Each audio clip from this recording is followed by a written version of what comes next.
جی سر یہ ہمیں بھی تھوڑی پھر یہ بڑا اٹکتا ہے مسئلہ، جو ہمارے سنت کے جو اور وہابی ٹائپ اور دیوبندی مسالک کے جو لوگ ہیں جنہوں نے مطالعہ کیا ہے یا ان علماء کے بیانات کو بات سنتے ہیں، یہ جو آپ ما تحت الاسباب اور ما فوق الاسباب کی بات کر رہے تھے نا، پکارنا، یہ تو میں انڈرسٹینڈ کر گیا ہوں کہ پکارنا یعنی کہ آپ بڑی اچھی مثالیں دے رہے تھے اور یہ میں سمجھ گیا ہوں، یہ مولانا اسحاق صاحب بھی یہی کہتے تھے، اس سے کہاں سے شرک آ گیا؟ وہ یہ ٹھیک ہے اگر انہوں نے بعد میں پکار رہا ہوں سلام بھیج رہا ہوں انہوں نے سنا ہے یا نہیں سنا، میں تو اس پر اعتماد کرتا ہوں، میرے سے اختلاف رائے میرے اہل سنت بھائی رکھ سکتے ہیں، تو اتنا میں کہتا ہوں یا رسول اللہ یا علی علیہ السلام یا حسن یا حسین، ہاں جی، تو اس سے کیا بھائی شرک ہو گیا؟ یہ تو انڈرسٹینڈ کر گیا ہوں میں۔ اب یہ ہے کہ کچھ ایسے جو آپ کہتے ہیں معجزات ہیں اللہ نے پیغمبروں کو دیے ہیں، تو ان کا تو قرآن میں یا واضح ہے، قطعی الدلیل قطعی الثبوت، اور امت کو اور سامنے ہوا اور آپ کے پاس جاتے تھے، اور قرآن میں ایک جگہ ہے بھی ہے، شاید حدیث میں بھی آپ کے ذہن میں وہ تو آ گئی ہوگی کہ آیت کہ میرے پیغمبر پیارے حبیب کے پاس جاؤ اور ان سے جا کر اپنے لیے دعا کراؤ، اور زندگی میں بھی اور بعد میں بھی لوگ سنا ہے ان کے روضہ اقدس پر جا کر وہ کرتے تھے۔ اب یہ ہے کہ آگے ائمہ انبیاء کے بعد آگے ائمہ اطہار، یعنی حضرت امام علی جو بھی ہمارے امام معصومین ہیں، اب ان کے پاس جو قطعی الدلیل قطعی الثبوت کہاں کس آیت اور کس سے استدلال کریں گے، خصوصاً قرآن مجید میں آپ کے پاس تو ہوں گے شاید کچھ اپنے اہل تشیع و مذہب میں، تو قرآن مجید میں کوئی ایسی بات ہے کہ آپ ان سے مطلب ما فوق الاسباب بھی، اور پھر وہ یقینی ہو کہ ان کے پاس یہ چیزیں اللہ تعالیٰ نے ان کو عطا کی ہیں، معجزات عطائی ہیں، بے شک اللہ رب العزت خالق کائنات نے ان کو عطا کی ہیں، تو ہم ان سے التجا کریں، درخواست کریں، آگے اللہ تعالیٰ کے ہاں وہ بھی اللہ سے ہی مانگیں گے یا کچھ حکم کریں گے یا جس طرح بھی، تو کیا وہ ہوتی ہیں یا نہیں ہوتی؟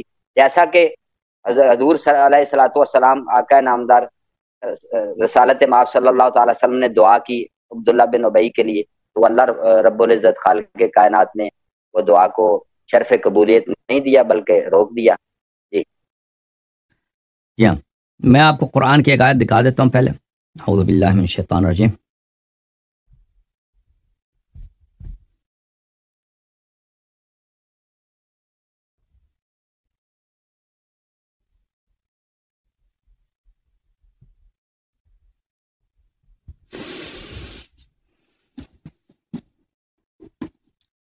دیکھیں اہل بیت اطہار علیہ السلام کیا معجزے کر سکتے ہیں نہیں کر سکتے، یہ تو احادیث میں تو بہت زیادہ ہے۔ میں پہلی بات ہے، میں جو حضرات دیکھنا چاہتے ہیں ان کے لیے میں پہلی بات ہے روایات دکھا دیتا ہوں، پھر میں آپ کے قرآن کی طرف آ جاتا ہوں۔ یہ میں فٹ نوٹ کی طرح عرض کر رہا ہوں، اس پہ میں زیادہ زور نہیں دوں گا۔ یہ کتاب بحار الانوار کتاب الامامہ ہے، جلد نمبر 27 ہے۔ یہاں پہ میں آپ کو صفحہ نمبر 29 میں اس کتاب میں نہیں ہے، صفحہ نمبر کون سا ہے؟ 29، جی 29 یہ ہے، ایک پورا باب ہے، اس طرح کے ابواب اور بھی ہیں۔ انہم یقدرون علی احیاء الموتى وابراء الاکمہ والابرص، ائمہ طاہرین علیہ السلام مردہ کو زندہ کر سکتے ہیں، اور جو شل ہوتا ہے، جو بیمار ہوتے ہیں اور لیپریسی کی بیماری ہوتی ہے، اس کو جزام کی بیماری ہوتا ہے، اس کو بھی شفا دے سکتے ہیں۔ وہ جمیع معجزات الانبیاء علیہ السلام، وہ سب معجزات انبیاء علیہ السلام ان کے پاس ہے، اہل بیت علیہ السلام کے پاس، تو اس کے حدیث بہت زیادہ ہے۔ اچھا،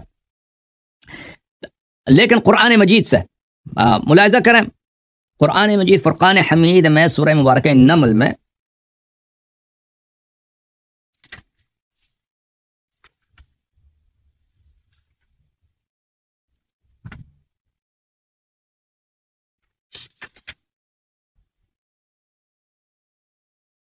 حضرت سلیمان علیہ السلام کی کہانی ہے بلقیس کے ساتھ، جو ملکہ سبا ہے، سرزمین سبا کا کوین ہے، وہاں کا ملکہ ہے، یمن میں جو سرزمین سبا ہے۔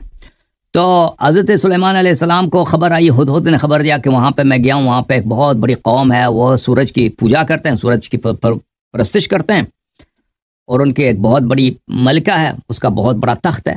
تو حضرت سلیمان علیہ السلام نے کہا، قال یا ایھا الملأ ایکم یأتینی بعرشها قبل ان یأتونی مسلمین،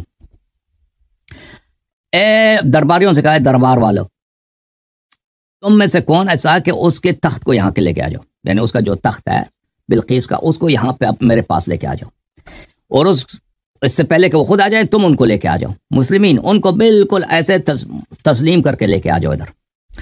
اچھا، قال عفریت من الجن انا آتیک به قبل ان تقوم من مقامک وانی علیہ لقوی امین۔ وہاں پہ ایک شیطان تھا اجنہ میں سے، اس نے کہا کہ میں کام کر سکتا ہوں اس سے پہلے کہ آپ اپنی جگہ سے اٹھ جائیں۔ یعنی انسان کتنا اٹھنے میں کتنا ٹائم لگتا ہے، ایک آدمی بیٹھا اٹھ جائے 1 سیکنڈ 2 سیکنڈ لگتے ہیں نا، اس سے پہلے کہ آپ اٹھ جائیں میں ان کو لے کے آؤں گا، اور یہ میں کام کر سکتا ہوں، مجھے قوت بھی ہے، اور میں اس کام کو امانت داری سے وہ تخت لے کے آؤں گا یہاں پر۔ اچھا، قال الذي عنده علم من الكتاب، وہاں پہ حضرت آصف تھے، حضرت آصف سلیمان علیہ السلام کے وصی تھے، اس کے پاس کتاب کا کچھ علم تھا۔ الذي عنده علم من الكتاب انا آتيك به قبل ان يرتد اليك طرفك، اس سے پہلے کہ تمہاری آنکھ میں جو پلک ہے، پلک لگا دو ایک، یعنی ایک پلک لگانے سے پہلے، پلک لگنے میں 1 سیکنڈ نہیں لگتا، ½ سیکنڈ بھی نہیں، آدھا سیکنڈ بھی نہیں لگتا، مثلا 0.25 سیکنڈ بھی بہت کم لگتا ہے۔ پلک جب مارتا ہے نا وہ مثلا 1 سیکنڈ میں 10ویں حصے میں، اس سے کم تر عرصے میں لاؤں گا، یعنی فوراً لے کے آؤں گا، ٹائم ہی نہیں لگے گا۔ فلما رآه مستقرا عنده قال هذا من فضل ربي ليبلوني اشكر ام اكفر، فوراً سلیمان علیہ السلام نے دیکھا کہ وہ حاضر ہوا، ٹھیک ہے نا۔ آصف کے پاس کیا، آصف کے پاس علم من الکتاب ہے، کتاب کا کچھ علم ہے، کتاب کا کچھ علم ہے، ٹھیک ہے نا۔ اب آتے ہیں اہل بیت ابرار علیہم الصلاۃ والسلام کی طرف۔ تو آصف کے پاس مختصر آپ نے قرآن سے بولا نا، وہ ترجمہ کرنا پڑتا ہے نا۔ آصف کے پاس معجزہ ہے۔ وہ میرے دوست جو ہے نا نیچے میرے ساتھ، وہ مجھے میسج کر رہے ہیں طارق صاحب جہاں اپنا ختم کریں، میں کہ جو علامہ صاحب جواب دیں گے۔ اچھی بات ہے، بس میرا آخری میں تو جی پلیز آپ کریں۔ وَيَقُولُ الَّذِينَ كَفَرُوا لَسْتَ مُرْسَلًا قُلْ كَفَى بِاللَّهِ شَهِيدًا بَيْنِي وَبَيْنَكُمْ وَمَنْ عِنْدَهُ عِلْمُ الْكِتَابِ۔ کافر کہتے ہیں کہ آپ کے پاس آپ رسول نہیں ہیں، آپ کہتے ہیں کہ اللہ میری رسالت کی شہادت کے لیے اللہ کافی ہے کہ وہ شاہد ہے میرا۔ وَمَنْ عِنْدَهُ عِلْمُ الْكِتَابِ، اور جو اس کے پاس علم الکتاب ہے، جو اس کے پاس علم الکتاب ہے۔ تو پتہ یہ چلا کہ مسلمانوں میں ایسا شخص ہے کہ جس کے پاس پورے کتاب کا علم ہے۔ آصف کے پاس علم من الکتاب، کتاب کا کچھ علم تھا۔ مسلمانوں میں ایک ایسا شخص ہے جو رسول صلی اللہ علیہ وسلم کی نبوت کا شاہد ہے، شہادت دے رہا، اور اس کے پاس پورے کتاب کا علم ہے۔ اور کتاب کیا ہے؟ وَلَا رَتْبٍ وَلَا يَابِسٍ إِلَّا فِي كِتَابٍ مُبِينٍ۔ اچھا، اگر آصف کے پاس کچھ علم کتاب ہے، وہ بلقیس کے تخت کو ایک آنکھ لگانے سے پہلے، پلک لگانے سے پہلے وہ لا سکتا ہے، جس کے پاس علم کل کتاب ہے۔ مصدق علی صحیحین للحاکم النیسابوری، چھاپ دار الفکر، جزء 40۔ ملاحظہ کریں یہاں پر صفحہ نمبر 337، حدیث نمبر 4686۔ ذہبی نے کہا صحیح، حدیث صحیح ہے، ٹھیک ہے نا، 4686۔ حاکم نے بھی کہا صحیح ہے۔ ام سلمہ رضی اللہ عنہا، ام سلمہ کی حدیث ہے، ام سلمہ ام سلمہ رضی اللہ عنہ سے روایت ہے، سمعت رسول اللہ صلی اللہ علیہ وسلم یقول، میں نے رسول پاک صلی اللہ علیہ وسلم سے سنا، علی مع القرآن والقرآن مع علی لا يتفرقا حتى يرد علی الحوض۔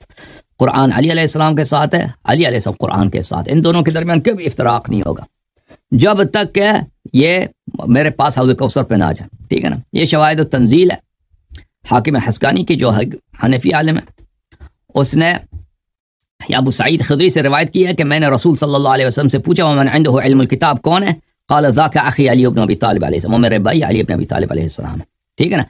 تو جس کے پاس علم کتاب ہے، سلیمان علیہ السلام نے ان سے تقاضا کی کہ بلقیس کے تخت کو یمن سے یہاں تک فلسطین تک لا سکتے ہیں۔ اس نے کہا آپ پلک مارنے سے پہلے 1 سیکنڈ سے کم تر 1 سیکنڈ بٹا 10 اس میں لے کے آؤں گا، ٹھیک ہے نا۔ تو یہ علم من الکتاب ہے، یہ کتاب جس کے پاس پورے کتاب کا علم ہے، اس کے پاس کیوں ایسے معجزات کرامات نہ، ٹھیک ہے نا۔ جی سر بولیں، کچھ کہنا